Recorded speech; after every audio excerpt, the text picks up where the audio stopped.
Hello everyone, I'm so happy to be here. I'm happy that you're here. And today I want to show you how to achieve light, shadow, and blending to your coloring. So of course, when you play with shadow, you have to know how to blend because that's how you will go from the darkness to the light and vice versa. So in these three little chairs, we will be able to see the different techniques to add shadows and light. Also, all you need to do to achieve that, you can just take a picture of something you really love, like I did. You just need a very dark pencil. I took a 6B because it delivers a lot of pigment. Turn it around, trace over it how many times you need to practice whatever it is you feel like practicing. Of course, choose an image you like. I love that little chair. I think it's cute. And then I went over it with a liner. That way we see what's there and we can start coloring. I will be using my Ohuhu markers. These are the Honolulu Bee marker. I absolutely love these alcohol markers. They're amazing. I want more. I seriously want more. I do have these as well, but we won't be using them today. These are also Ohuhu. The paper I'm using also from Ohuhu. It came from this notebook right here. No, I'm not sponsored. Everything I just showed you, I purchased myself. I do have something coming from Ohuhu that they have gracefully sent to me, so I can't wait to try. But for now, these are all purchased by moi because I absolutely love their product. This notebook is amazing. It has little dots on the side, so you can just tear a page and use it loose like we're going to do today when you don't want to necessarily color in your notebook. Okay, so for starters, when you want to create shadows and light, you need to have a nice gradient. There's many ways to go about it. I'm just going to show you how I choose to do so. So I will color all three little chairs and with the base color. So for example, I'm choosing fruit punch for my base layer, and then I will go back with chili red for the shadows. I will also show you some of the lights with the colorless blender, and you would think I blend with this. I don't. I can, and I have, but not for this particular example. And now for the legs of that chair, I will use light walnut and dark brown. Okay, so let's get started. Sorry. Okay, so I will first color the chairs because you don't need to, watch me do this. What we really want to get into is how to achieve the light, the shadows, and the blending. Okay, so I will go at it right now and in fast forward, and when all the chairs are colored, I'll be right back.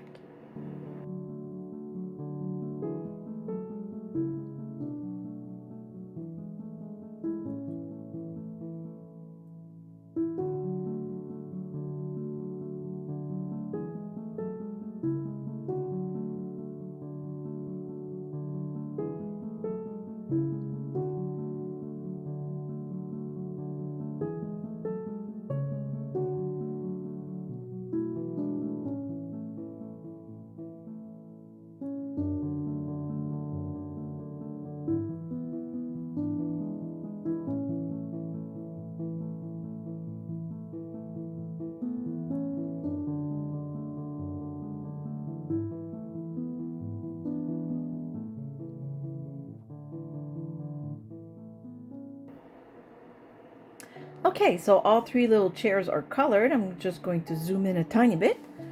And now we will start playing with the shadows and the light. So my little chairs are not perfect because that's not the goal of the exercise. So I didn't, apply myself as I usually would. But please believe that I am capable of it. I just chose not to.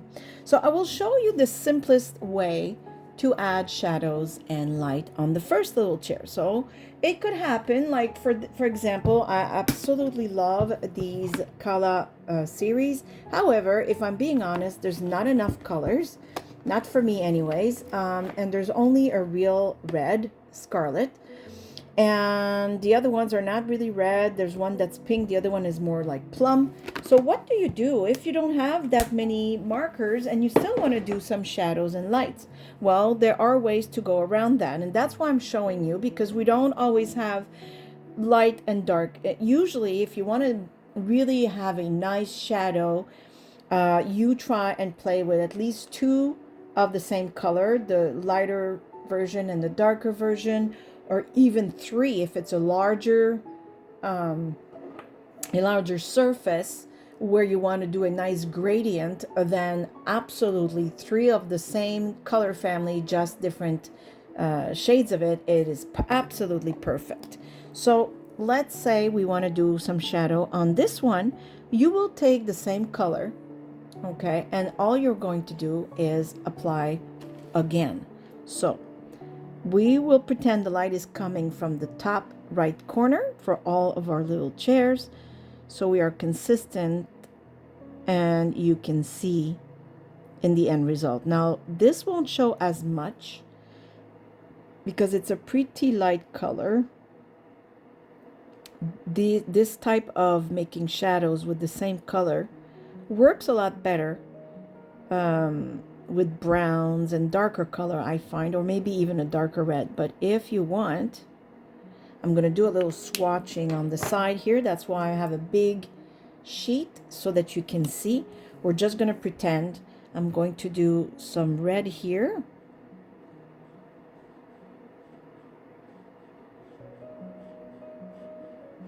And I will let it dry and come back later to add more pigment to see if we can see the difference, because this red, I feel, is not dark enough to show as a shadow, but don't worry, we will still make it work, and I'll prove it in a second. So we're going to keep going. It would have shadows right here and probably here, and if it's not technically shadows, just think of it as the seam. The seam will be darker because it's in there in the chair. Okay, so this is also a nice way for you to get used to thinking of where the light hits on your object. See, the brown shows right away. So for the leg, the light comes from on top here, so there'll be a tiny bit of shadow here, but this is lighter. The only leg that will be totally dark is the back one, because this one is completely in the dark. And the shadow will pretty much be the same on the two last legs, which is pretty much like the first one. And that's it, because the light will hit those legs. Not as much though on the back one, which is completely underneath the chair. Now let's go back to this just to see if it does like the brown, and see if this will show up.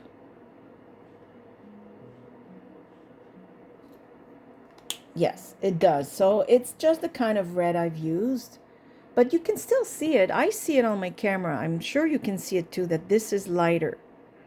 This is lighter. Okay. Now, if that's all you've got is only one kind of color, you can use the colorless blender and make some light.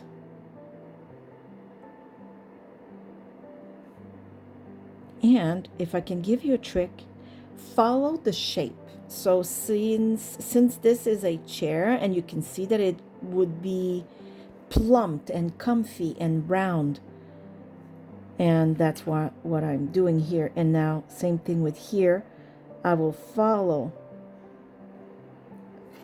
you know, the roundness of the chair. And for the leg, you could certainly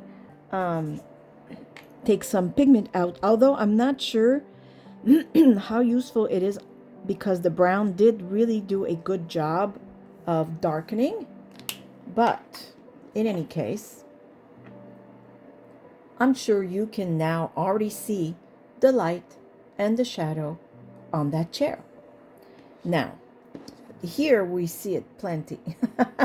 We didn't need to add more. We could still, obviously, take some pigment, right? If we wanted to put some light right here, let's say, you can certainly do that. And now you'll have the shadow, the mid-tone, and the lighter one, right? So, of course, it's not very subtle, but that's not the goal here. I'm just trying to show you how to make light and shadow. On this one, we will play with the two different shades of red, okay? So I will open these just like that, put it back. Okay, so the way I go about it is I will go back right here, and then I will use the darker red, and then use the first color,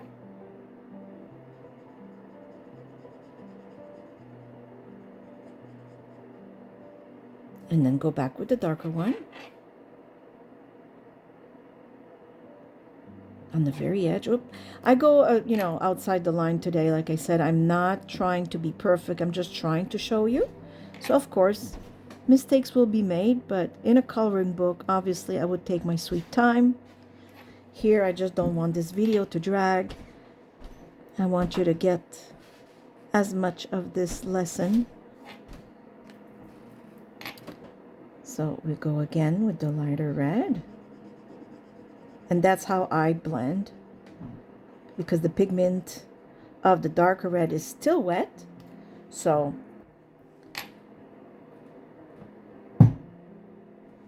just like that, and one more time.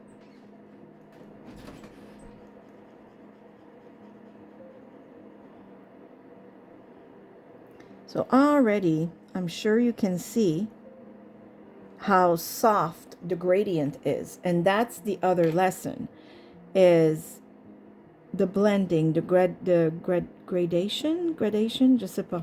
I'm not sure if it's English word, gradation.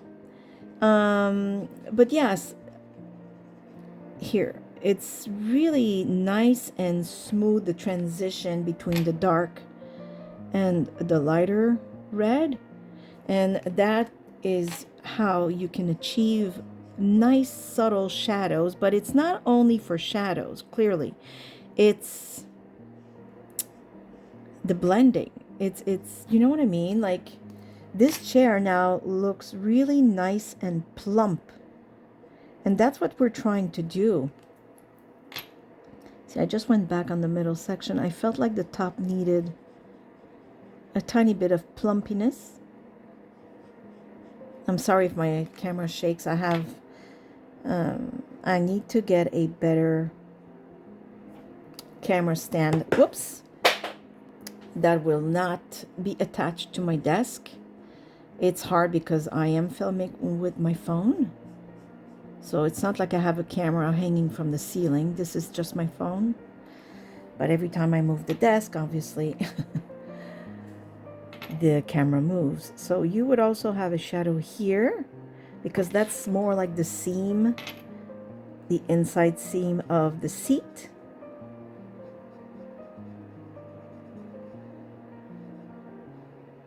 And then, of course, a shadow in the front of the seat. Just like that.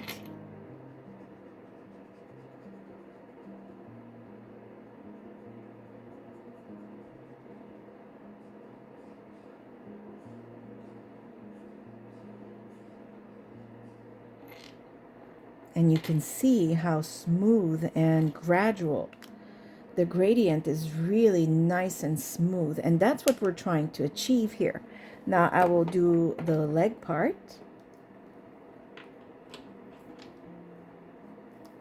Same deal. I will open both markers. So I will go over with the lighter one.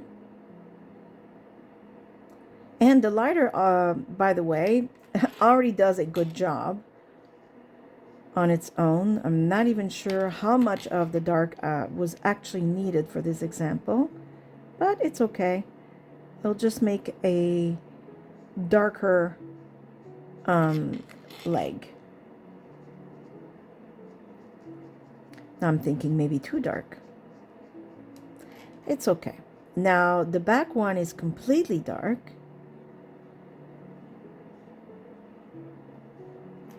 And the front one, again, a little bit like the other one. Same thing with this one.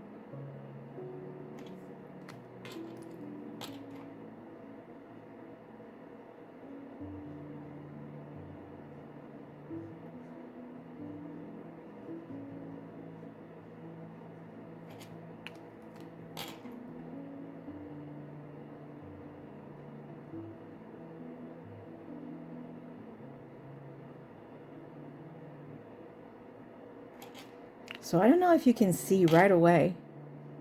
I went over the line, but that's not what I was trying to say. If you can see right away how these, I'm just going to go around here, how these shadows with the darker version of the red really make the chair pop. Now again, I will go with the colorless blender and I will make some light.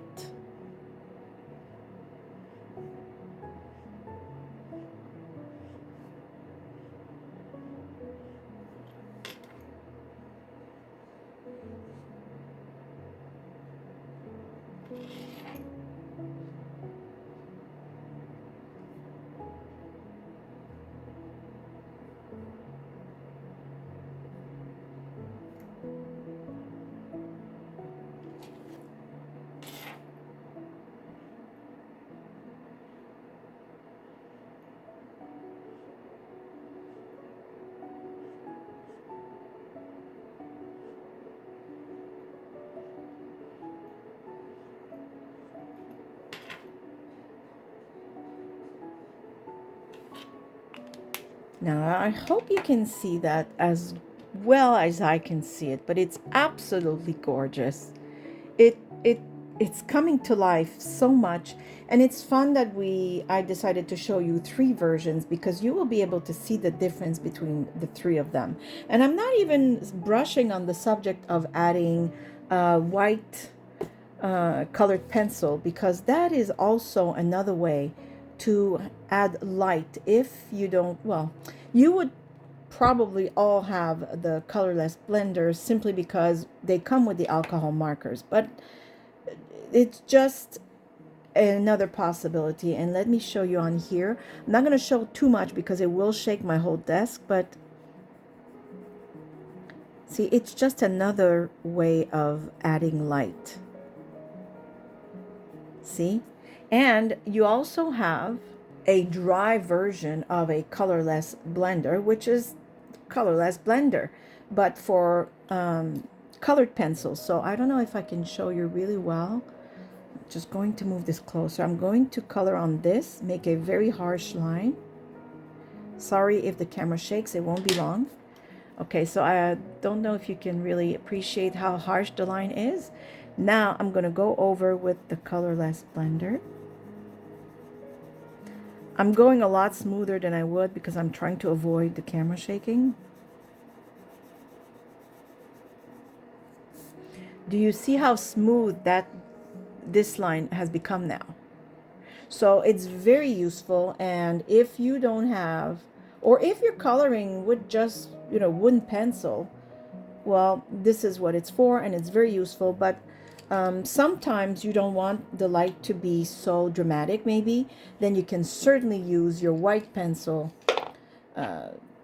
to do your light. So now we're going to go and move on to the 3rd chair. So what I'm going to do with this 3rd chair for now is I'm going to color it to the same level we did here. So that's going to be in fast forward. And then I will show you the next level, let's say, of shadow and light.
Okay, so that third chair was done the same way we did the second. So now what you could do is just apply something else on it. And that would be, for me, the gel pen, the white gel pen, and your pigment liner. So, for example, I will add some black. You could also, instead of doing with the black, I'm just showing this because there's so many options. You could just go with an even darker red. Okay, let's just say that. Maybe I'll do it there to show you. But if you want to go with the black, this is what you do. You ever so slightly go on the very edge. It's almost like you're retracing the lines, really. Just like that. But you just don't retrace everywhere. In other words, you don't redo the whole chair, just where you intended on putting some shadows. Just like so.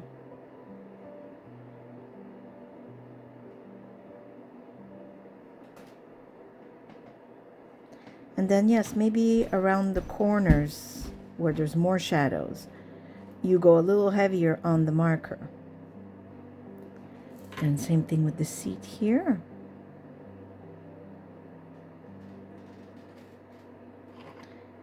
And maybe here. And I would go here.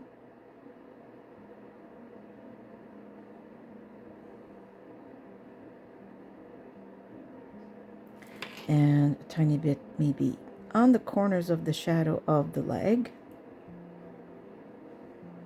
The back one doesn't really need it because it's pretty much all dark.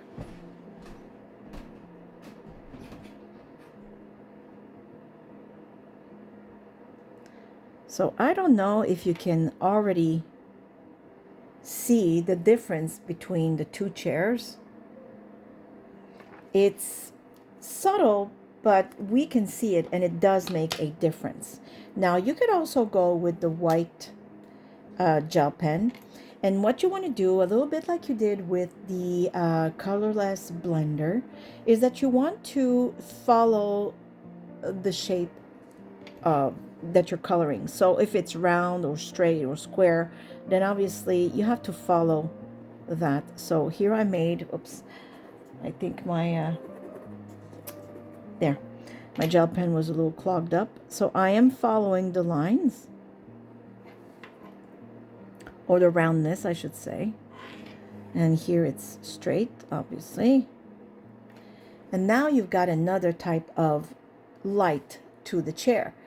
You could also, like I've mentioned, go and even add some of the white pencil. So how about we do it on this one? It's just to show you different ways to do your lights and your shadows.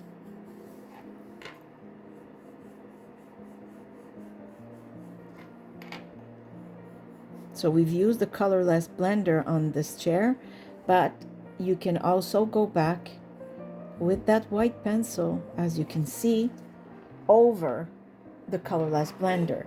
So we didn't do it here, but I could, or I could just use this as I did with like the white gel pen and be less subtle and make more apparent lines. So this becomes my gel pen if you want. Okay, now one last thing before I let you go on this is when you do create shadows on your objects, you have to also remember that objects are not floating in the room, right?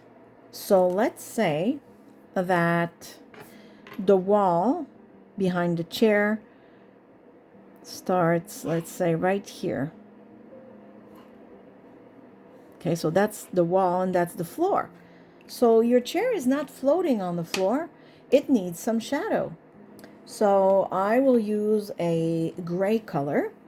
So underneath the chair, now I'm worried this might be too dark. Let me go with a lighter one because I want you to see what I'm doing. Under the chair, it's all shadow, clearly, because the chair is right there. And then the shadow, because again, the light comes from the top right corner, you have to see that the leg, or at least the beginning of, right? So you'll have some shadow here going this way, shadow here, that's the chair that keeps going, and then maybe a tiny bit. And it can even become lighter because the light is hitting the floor. So let me see if I have a lighter gray I can use. Let me see, here's this light. Yeah, it's a little bit lighter. So maybe now the shadow is not as pronounced as, you know, there's more light on the floor. Okay, you can do that too. So I didn't do the the gradient super well because I was just trying to show you, but do you see what I mean? The shadow is not only on your chair, it's also on the floor. And when you start thinking of that, your drawings will take this monumental turn, because all of a sudden now everything is coherent in your drawing, everything makes sense, and you will really see. I mean, look at this. See? You see right away that this is bringing out everything about this chair. The shadows are important. Maybe I can find, I got this is my only coloring book, and I started, wait, where is it? Hold on. Oh, did I just pass it? Oh my God, I keep going through. Where's the page I colored? Oh, there it is. So I colored this bakery, and I don't know if you can see, but the light clearly comes again from the top right corner. And that means that the tree here, the leaves are a little darker, and these are even darker because they're underneath. And all of this beautiful greenery will create shadow over the building. So part of the bakery is darker here and the door, but then it's lighter. Now I didn't finish to do the foreground, but when I do, I will clearly put the shadows. Otherwise, the chairs, the bench are just floating, and that is not true. So I need to do shadows for the basket, for these as well, and this sign over here, and whatever closer to the building, because again, the light is hitting this way. So whatever is really close to the wall here will be darker, and then it will be a lot lighter. So this is it for today. I'm hoping I've showed you different ways to make the shadows and make the light, but also that I've made you think of where the light is cast from, so that the shadow is reflective of what you're doing on your objects. So if you keep where the light source is coming from in mind while you're coloring, and then you just gradually, really gradually, with whatever tools you prefer, because we've used different tools to do all of these three chairs, and even if this is lighter and less pronounced, it is still showing you some shadows and some light. Okay, so use what you have, do with what you think is best for your coloring page. Not all of them, need to be this dark. And sometimes maybe this is the middle ground you want to reach for your coloring page because of the whole overall context of your coloring page. Okay, so I hope I've taught you something. I hope you've enjoyed this video. There will be a lot of other videos. Maybe next one will be on color theories. I have all kinds of little ideas to show you. Sometimes it will be simple coloring sessions so that you can just enjoy the quiet and the soft music and watching somebody else color. I know I find it very very peaceful when I watch somebody else do it. And yes, I will come back with other videos. I hope you've enjoyed this. I hope you've learned something. If so, please click on that like button. I absolutely need your help to get my videos back in that algorithm and show the videos to other people also interested in coloring. I hope you are all happy, healthy, and safe. I give you a great big hug from here, Nova Scotia, Canada. And as usual, thank you for watching. See you soon. Bye. Bye-bye.